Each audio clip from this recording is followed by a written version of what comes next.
Hello बच्चों, let's read our question. Consider the following statement at anaphase stage of mitosis. Mitosis की anaphase stage के बारे में ये स्टेटमेंट है, तो हमें इनको देखना है. फर्स्ट है the centromere split into two and spindle fibres pull the daughter centromere up to opposite poles.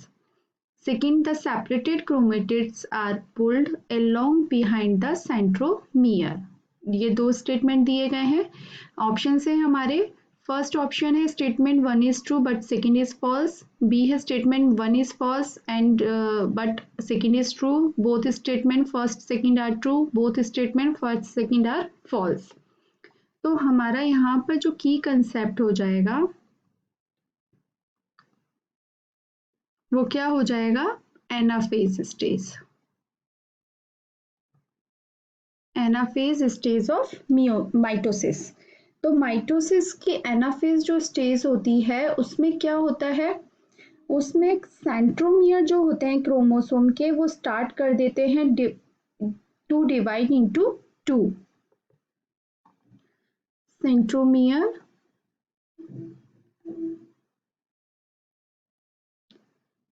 of chromosome start to divide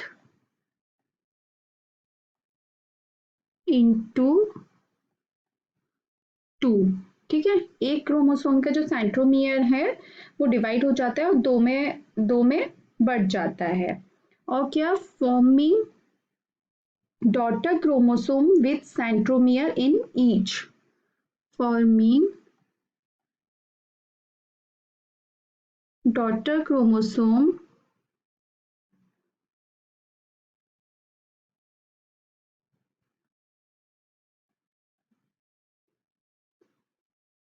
with centromere in each. With centromere in each. ठीक है. उसके बाद डॉटर क्रोमोसोम क्या होते हैं? Repulsive होते हैं. सो they migrate. Daughter chromosome कैसे होते हैं? रिपल्सिव होते हैं, इसलिए वो अपोजिट पोल की तरफ माइग्रेट करने लग जाते हैं. Migrate towards the opposite pole. Centromere divide हो गया, क्रोमोसोम आपस में डिवाइड हो गए, मतलब एक क्रोमोसोम एक साइड, एक क्रोमोसोम एक साइड. एक क्रोमोसोम में कितने होते हैं? 2 क्रोमेटिड्स होते हैं. तो दो क्रोमेटिड्स दोनों पोल की तरफ जाएंगे. अपोजिट पोल की तरफ जाएंगे. इसमें spindle fibres attach to the centromere short होने लग जाते हैं वो, और क्रोमोसोम को पोल की तरफ खींचते हैं. ठीक है. तो स्पिंडल फाइबर कैसे अटैच होते हैं? जो कि fibres attach to the centromere, attached to the centromere. Chromosome spindle fibre से किससे जुड़े हुए रहते हैं? सेंट्रोमियर से ही जुड़े रहते हैं. तो स्पिंडल फाइबर जो कि सेंट्रोमियर से जुड़े होते हैं वो कैसे होने लग जाते हैं? शॉर्ट होने लग जाते हैं. Shorten and pull the chromosome and pull the chromosome to the poles.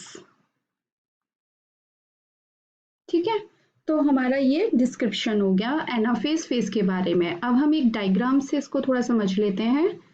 हम एक डायग्राम बनाते हैं एनाफेज स्टेज का. ठीक है. यहां पर आपका होगा सेंट्रियोल, सेंट्रोसोम. तो ये सेंट्रोसोम है या इसके अंदर होंगे सेंट्रियोल. यहाँ होंगी स्पिंडल फाइबर्स. ये थोड़ा छोटा होने लग जाते हैं और क्रोमोसोम को अपनी सेंट्रोसोम की तरफ खींचते हैं।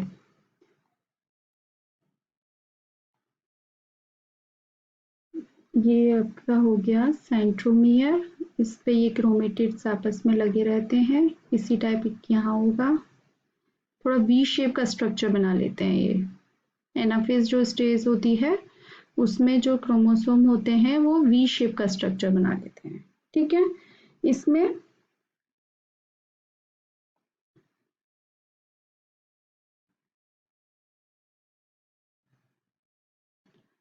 ये है आपके सेंट्रोसोम, जिसमें अंदर है सेंट्रियोल। ये आपके क्रोमेटिड्स हो गए हैं।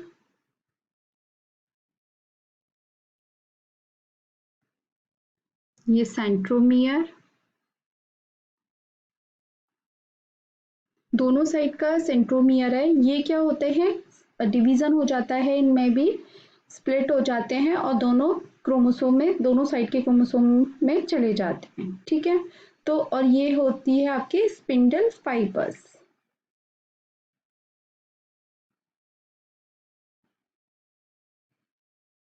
ठीक है, तो ये है हमारा एनाफेज स्टेज का डायग्राम, जिसमें कि क्रोमोसोम जो है वो मूव कर रहे हैं टूवर्ड्स द अपोजिट पोल। वो इधर की साइड, ये इधर की साइड जा रहे हैं और ये इस साइड आ रहे हैं। ठीक है,